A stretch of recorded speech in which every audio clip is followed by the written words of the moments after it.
अस्सलाम वालेकुम नाज़रीन, हाज़िर ख़िदमत आहे हिन वक्त जी ख़ासि ख़बर।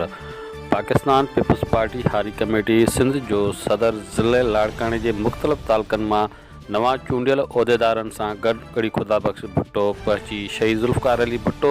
शहीद बेनज़ीर भुट्टो, शहीद मीर मुर्तज़ा भुट्टो ऐं ॿियनि जी मज़ारुनि ते हाज़िरी भरी। उन दौरान शहीदनि जी मज़ार ते गुलनि जूं चादरूं चाढ़े फ़ातह ख़्वानी कई। उन मौक़े ते मीडिया सां ॻाल्हाईंदे पीपल्स हारी कमेटी सिंध जे सदर मीर मोहम्मद पुनल ख़ान लोहर चयो रहमान जिए भुट्टो अज़म पाकिस्तान पीपल्स पार्टी जेका अवामी पार्टी आहे जंहिंमें को न ज़ात आहे जी न मज़हब सां न कंहिं ज़ात सां आवाम जी ख़िदमत लाइ पीपल्स पार्टी में हर उहो फ़िरक़ो आहे मौजूदु जंहिंखे सभिनी खे मिनारिटी हुजे या कहिड़े बि सूबे सां तालुक़ु रखंदड़ जेके हिकिड़ा अवामी माण्हू आहिनि उन्हनि जा पीपल्स पार्टी ते वेसाह आहे त पीपल्स पार्टी हक़ीक़ी नुमाइंदगी करे थी ऐं पीपल्स पार्टी जेका आहे हारियुनि जो नुमाइंदो, मज़दूरनि जो नुमाइंदो, मज़दूरनि जे लाइ, हारियुनि जे लाइ, लेबर जे लाइ जेका आहे उहो शहीद ज़ुल्फ़िकार अली भुट्टो जेको ज़रई इस्लाहात आंदो हो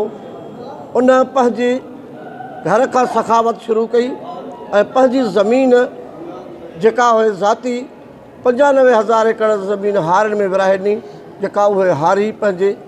मुस्तक़बिल खे संवारे सघनि पिया ऐं उहे हारी जेके आहिनि इन टाइम ज़मीननि जा मालिक आहिनि उहे ख़ुशहाल आहिनि। भुट्टो पंहिंजे उन कैटेगरी सां ऐं पंहिंजे उन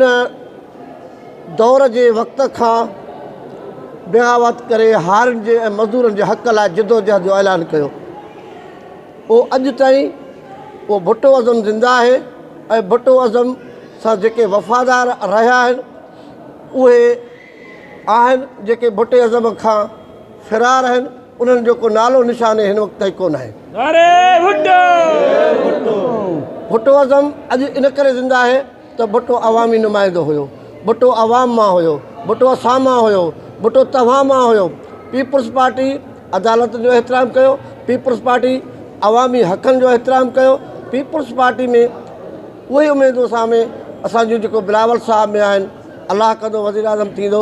ऐं नई बॉडी जेका चूंडिजी आई आहे ज़िले लाड़काने मां तालका जेके लाड़काने जा हुया तालके लाड़काने जो प्रेसिडेंट ग़ुलाम दस्तगीर खोसो साहब ऐं उन सां ॿी कैबिनेट आहे ऐं तालके पंहिंजो बाक़रानी जो सदर ख़ादिम हुसैन बिरोही साहब उहे पंहिंजी काबीना सां हिते हाज़िरी भरियो आहे